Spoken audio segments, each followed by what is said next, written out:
JBNN will keep you informed. I'm Michelle Jones, and in the news, accused young thief shot after allegedly attacking cops with machete.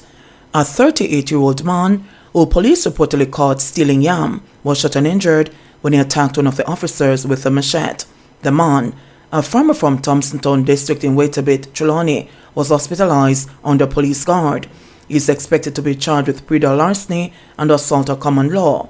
Information received indicates that around 7:10 p.m. last Friday, the police responded to information about thieves digging yam at a field in the community, and on arrival, caught two men in the act. One of the men reportedly used a machete and swung at a member of the police party, who took evasive action and discharged one round in his direction, hitting him to his right upper body. The other man, the police said, escaped on foot.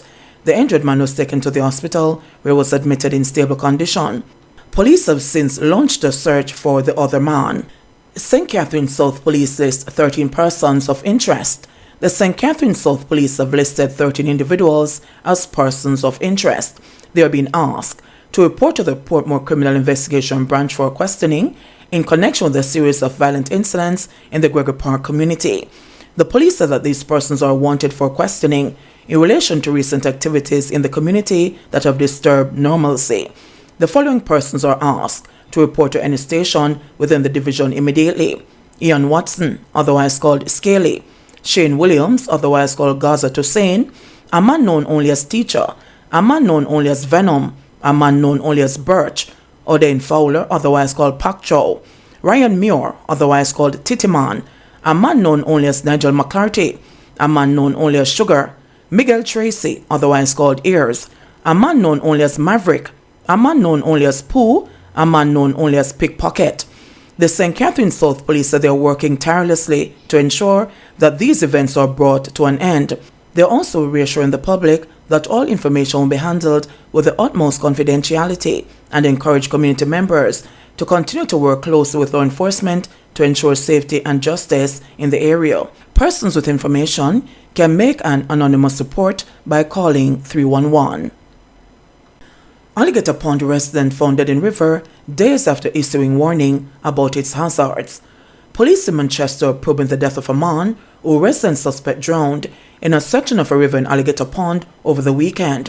The man was being identified as Wayne Watson, 34, spoke in an interview last week following a suspected case of drowning in Alligator Pond. Residents said that Watson was last seen on Friday afternoon leaving a construction site to swim in a section of the community known as Bacadere in Compound. His family raised an alarm after he didn't return home. A search was then conducted of the area. His body was found in the river's mangrove on Sunday afternoon. Watson, a fisherman for 17 years in the community, explained last week that the Alligator Pond beach downstream from where he was found has a sea and a river. He said locals warned visitors to use the river for recreation while swimming, but not to venture into the sea. This sea, when it comes to this time, it takes a lot of lives, and we don't want anyone's life to take now because a lot of people on the beach same way today. We'll tell the people to be careful how them going on the sea because it can be very rough, Watson said in the interview over the weekend. He added, the water can be deep more time. I want to talk to the people and them still not listening. Don't follow others like we can swim. Gregory Park mother and kids stared on death by fire or gunfire. In a heart-wrenching moment of desperation, Christine found herself facing an unimaginable choice as she and her 3 children were trapped by gunmen in a burning house. The young woman was one of the victims who had to endure a morning of torture on Saturday when gangsters invaded 44 Walkers Avenue in Portmore and firebombed 11 homes, leaving more than 45 people homeless. According to her, as the flames reached closer and the heat intensified with each passing second, her mind raced as she clutched her 3 children tightly. The gunmen were French just to prevent us from going outside. It seemed like they never want to shoot we. Instead, they want to burn up in the house, she said. Christine made her decision and she proceeded to whisper words of reassurance to her older children. Wrapping her youngest son in a blanket, she said she threw him under the bed to escape the flames, but the fire's relentless advance left her with no time to waste. Me have to make a decision. Would I have to go out and take the gunshot or die in the fire? She said, summoning every ounce of strength. Christine said she took a deep breath and hurled her youngest son towards the opposite wall, as far away from the flames as possible. Me stop my breath praying for his safety. Him did stun but he remained conscious, Christine said. But as the flames continued to consume the room, she decided they would have to burst through the doorway and face their tormentors. Luckily, according to her, by this time, the men had gone to other houses, so they were able to retreat to safety. All this time, she said her heart was heavy with the knowledge of what they had endured, but her strength, her unwavering love for her children, had carried them through the darkest of moments. I thank God that we survived, even though we don't have no clothes or food. Right now, we have to sleep on the floor at a friend's house, she said. With her 11-year-old passing for high school, she's hoping that she can get help replacing back-to-school supplies. Jamaican detained in the U.S. after being convicted of illegally carrying loaded weapon. The United States Immigration and Customs Enforcement ICE agency says officers detained a Jamaican man who was convicted in Maryland of carrying a loaded handgun.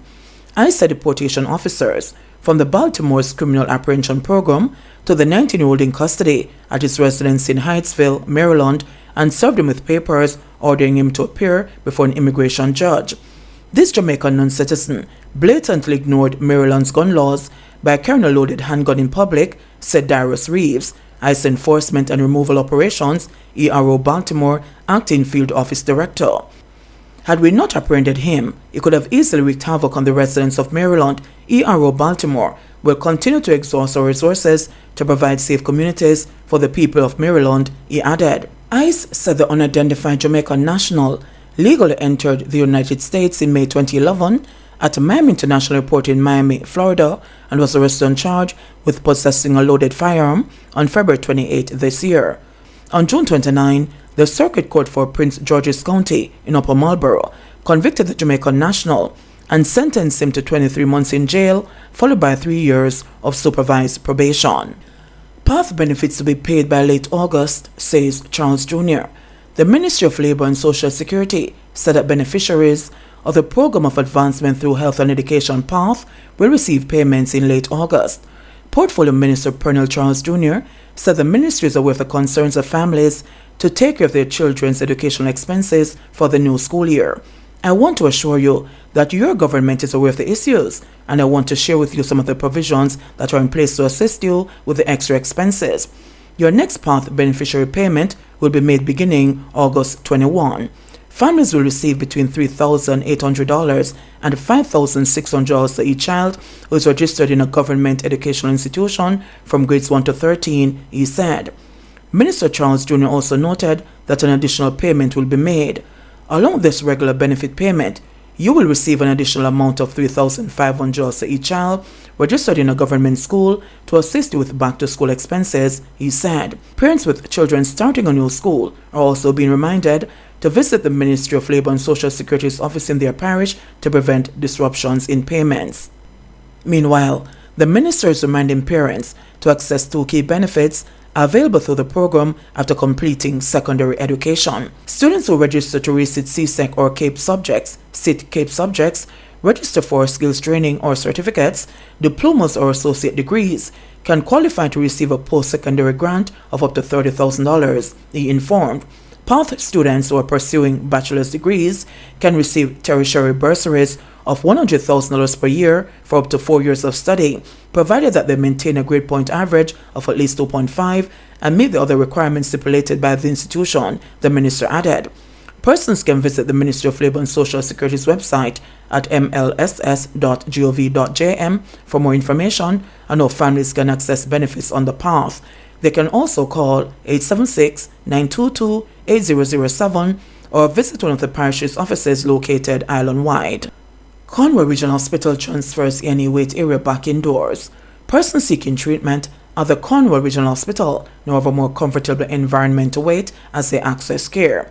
The Accent and Emergency A&E waiting area, which was repurposed to accommodate COVID-19 patients, has transitioned back to its original role, creating a more pleasant setting for patients and the staff. Minister of Health and Wellness, Dr. Christopher Tufton, who toured the hospital on Friday, told journalists that during the pandemic, the hospital temporarily shifted the waiting area to a tent outdoors to maintain safety protocols. With the substantial decline in COVID-19 cases, the hospital has transferred the area back inside. It is a much more comfortable environment. It is air-conditioned. The staff are a lot more comfortable. It has nice sitting areas. It has bathroom facilities and so on, he noted. So while people still have to wait, as is the case in all A&Es, they can wait in a more comfortable setting, he pointed out. It's something that I think we're happy for. I am happy for the staff and for the people who are using it, Tufton added. Meanwhile, the minister said that the redevelopment of the hospital, located in Mount Salem, St. James, is in the home stretch. Cabinet has approved the final phase of the project, which entails the building of ward spaces, operating theatres, a new A&E and more. We're on the home stretch. It's a long stretch. It is not a sprint. We'll get to a point shortly when things will become a lot more obvious in terms of the completion of the process, Tufton said. He noted that the transformation taking place will not only benefit patients but also staff who use the facilities. The health minister said the improvements reflect a commitment to quality healthcare delivery. JBN, we keep you informed. Please remember to subscribe, like, share, leave us a comment, and click the notification bell to receive our daily news items.